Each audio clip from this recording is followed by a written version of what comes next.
প্রথম অ্যাওয়ার্ড পেতে খুব ভালো লাগতো, খুবই ভালো লাগতো, কিন্তু এখন আর অ্যাওয়ার্ড পেতে ভালো লাগে না। মানে অ্যাওয়ার্ড পেলে খুশি হই, বাট ওরকম ভালো লাগার কাজ করে না। আসলে এখন অনুভূতি ভালো লাগছে। নতুন একটা ইভেন্ট থেকে, গ্রিন লিফ থেকে এই প্রথম আমি অ্যাওয়ার্ড পেয়েছি, তো সেই হিসাবে ভালো লাগছে। কিন্তু এখন আসলে আর অ্যাওয়ার্ড পেতে আর ভালো লাগে না। এখন আসলে কাজ বেশি করে মানুষের ওই ভালোবাসাটা পেতেই বেশি ভালো লাগে। মানে অ্যাওয়ার্ড তো লাইফে অনেক পেয়েছি, তো তাই সেই হিসাবে আর অ্যাওয়ার্ড আর আমাকে আর টানে না। আর গ্রিন লিফ খুব স্বনামধন্য একটা ম্যাগাজিন, এখান থেকে প্রথমবার অ্যাওয়ার্ড পেয়েছি, সেই হিসাবে ভালো লাগছে। আমার কবে আপনার বই দেখতে পাবো? আমি নতুন সাবজেক্ট নিয়ে লিখছি, তো বেশ কিছু, যেমন ব্র্যান্ডিংয়ের উপরে, তারপরে হচ্ছে মেন্টাল হেলথের উপরে, মাইন্ড পাওয়ারের উপরে আমি বেশ কিছু জিনিস মানে সামনে হয়তো দেখতে পাবেন আর কি। আচ্ছা, আমরা জানতে পেরেছি যে আপনি প্রবাসীদের নিয়ে রিসেন্টলি কাজ করছেন, এই বিষয়ে যদি কিছু বলতেন। আচ্ছা, প্রবাসীদের নিয়ে আমি প্রবাসী ক্লাব নিয়ে আমি কাজ করছি। তো প্রবাসী যাতে বাংলাদেশের মানব সম্পদ যেন খুব বেশি পরিমাণে ভালো স্কিল ওয়ার্কফোর্স যেন আমরা বাইরে পাঠাতে পারি এবং দেশের ভাবমূর্তি যেন উজ্জ্বল হয়, সেটা নিয়ে আমরা মূলত কাজ করছি এবং প্রবাসীদের সব ভালো মন্দ নিয়েই কাজ করছি। তো এর সাথে আমার সাথে একজন স্টেক হোল্ডার রয়েছেন, যিনি মর্সের ডিরেক্টর জেমস গোমেজ আমার পাশেই আছেন। উনিও আমার সাথে একসাথেই কাজ করছেন এই প্রজেক্টটিতে আর কি। সোশ্যাল মিডিয়াতে আমরা দেখছি যে কুরুচিপূর্ণ বিভিন্ন স্ট্যাটাস, বিভিন্ন ধরনের এই বিষয়ে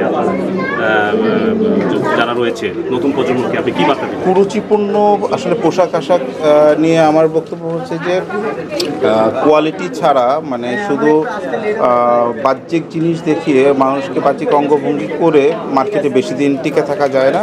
তো কোয়ালিটি এবং মেধা দিয়েই আসলে মার্কেট টিকে থাকতে হয়, এটা সে যে পেশায় থাকুক না কেন, এটা আমার ব্যক্তিগত অভিমত।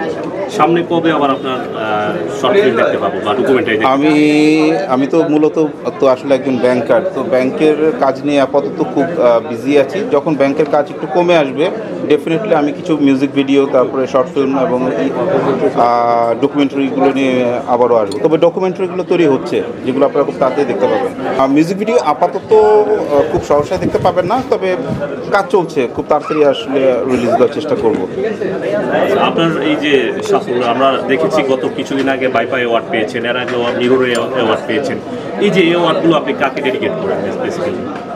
ডেডিকেটেড প্রথমে যদি বলেন ডেডিকেটেড কাকে করি, তাহলে আমি বলবো parents, dedicated to my parents, এবং তারপরে হচ্ছে দেশের মানুষকে, যাদের ভালোবাসা আমি অ্যাওয়ার্ডটা পাচ্ছি। তো আমার মূল লক্ষ্যই হচ্ছে যে অ্যাওয়ার্ড পাওয়া না। এখন প্রথম অ্যাওয়ার্ড পেতে খুব ভালো লাগতো, খুবই ভালো লাগতো, কিন্তু এখন আর অ্যাওয়ার্ড পেতে ভালো লাগে না। মানে অ্যাওয়ার্ড পেলে খুশি হই, বাট ওরকম ভালো লাগার কাজ করে না। আমি আসলে আর কি, আমি বলবো যে এখন আমি অ্যাওয়ার্ড কম পাই, কাজটা বেশি করি। মানে অ্যাওয়ার্ড এটা খুব গ্রিন লিফ নতুন একটা আমি এখান থেকে আমি অ্যাওয়ার্ডটা পেয়েছি, ভালো লাগছে সেই হিসাবে। কিন্তু মানে আমি কাজের মাধ্যমেই বেশি করতে চাচ্ছি আর কি, মানে আগাতে চাচ্ছি অ্যাওয়ার্ডের পরিবর্তে। অ্যাওয়ার্ড লাইফ অনেক হয়েছে, আর দরকার নেই আমার। সামনে আপনি এই বিষয়ে যে অর্গানাইজেশন করতে চাচ্ছেন, আমরা এটা মেসেজ পেলাম। না, এরকম এখন পর্যন্ত মানে এটা রয়েছে, তো ওটা পরবর্তীতে আপনাদেরকে জানানো হবে আর কি। ধন্যবাদ আপনাকে। আজকে আসলে আমি খুবই আনন্দিত। রিফাত ভাই যখন যে কোনো ভালো কাজের ক্ষেত্রে স্বীকৃতি পান এবং তার অংশীদারিত্ব নেয়ার বা তার পাশে থাকার সুযোগ পেয়েছি, ইতিপূর্বেও পেয়েছি, এবং আজকের দিনটি আমার জন্য খুবই আনন্দের। তিনি যখন এই স্বীকৃতি পেয়েছেন, এই স্বীকৃতির অংশীদারিত্ব হতে পেরে খুবই খুশি।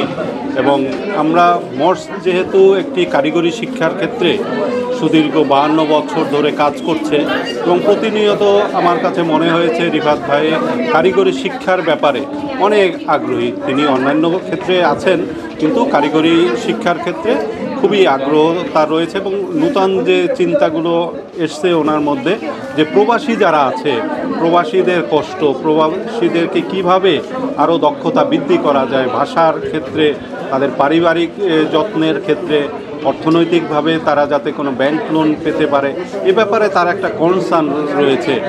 তাহলে আমি মনে করি তার ব্যাংকার হিসাবে, ফিল্ম মেকার হিসাবে তিনি বিভিন্ন ভালো ভালো কাজের সাথে জড়িত আছেন এবং সে কাজে তিনি অব্যাহত রাখবেন। ধন্যবাদ আপনাকে।